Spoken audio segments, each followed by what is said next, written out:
G'day, Larry Pinsey. And I'm Phil Glosserman. Today's blog post is number 3 in our series of bad examples. Bad to the bone. These are the funky ways that people typically ask for referrals. And we call them funky, we call them bad because they're just not all that effective.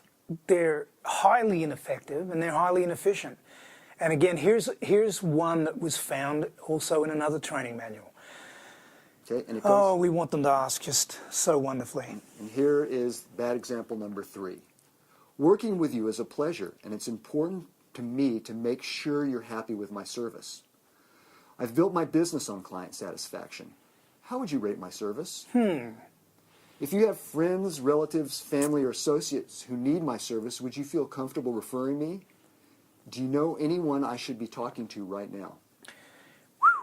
Now, there's a lot in that. Yeah, there's a lot in that. In fact, Phil, I'm not even sure that we're going to finish this particular one in this blog. Well, if let's not, just get we'll the major points. Pop it into the next one. Yeah. So, okay, so let's start with the first line. The first line is, working with you is a pleasure, and it's important for me to make sure you're happy with my service. Now, you know, I mean, that's really sweet. And my only concern with that is that the provider of the service or the provider of the products or both is leading with an uncertainty. So I want to make sure you're happy with my services. I'm really concerned about that. Rather than just go to what worked and being in that and creating a state around what worked, this is kind of like, you know, going, okay, moving into, I just want to be sure that you are happy.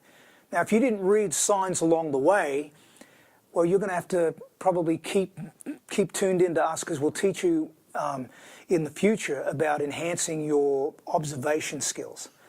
So the second statement is, I've built my business on client satisfaction. How do you rate my service? Wow, Phil. Wow. I've built my business on... date? Yeah, I've built my business on client satisfaction. Well, I'm not sure why it's necessary to qualify.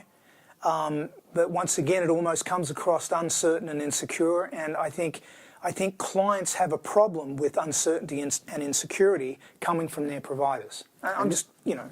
And then the question, how would you rate my service? Well, what does that mean? Is that like A, B, C? Is that 1 through 10? Is that strongly agree, somewhat agree, average? What does that mean? Well, let's put it this way. Let's say it was just, how would you rate my service? If the purpose of this conversation were to purely get feedback, positive and negative, to make corrections, I have no qualms with this. But this is set within a referral conversation. Why would you open up a conversation for negative feedback when you're about to ask this person for referrals? It doesn't make any sense whatsoever. So what's this person going to go, really, some people would just lie to you. Go, oh, yeah, everything was cool. And under their breath, they're like, oh, yeah, let's get out of here, man. I think most people would just say, kind of feel put on the spot and would just say, well, it's good. It's fine. Well, in this particular case, I mean, think about it. Say they did feel put on the spot. They weren't really forthright with you and, gave you a generalized, yes, thank you very much. How are you going to feel asking for referrals after that? And what if they did get straightforward with you and said, well, there were a couple of things that didn't work for me. Or this is what didn't work. This is what bothered me. I think you're going to have an even more difficult time even after correcting those things, even after taking responsibility for those breakdowns, you're going to have a challenge asking for referrals after that. Listen, here's the thing. You've heard us say before, there's more to asking than just asking. There's when to ask. There's how to ask. There's how often to ask. There's who to ask. There's what to ask. Again, we want you to avail yourself to mastering the referral conversation. It's over there on the blog site. You can get it. This will immerse you in the skill of asking, and we encourage you to get it. Listen, this is a new day for how you ask. We're here to enhance your competency. Cheers.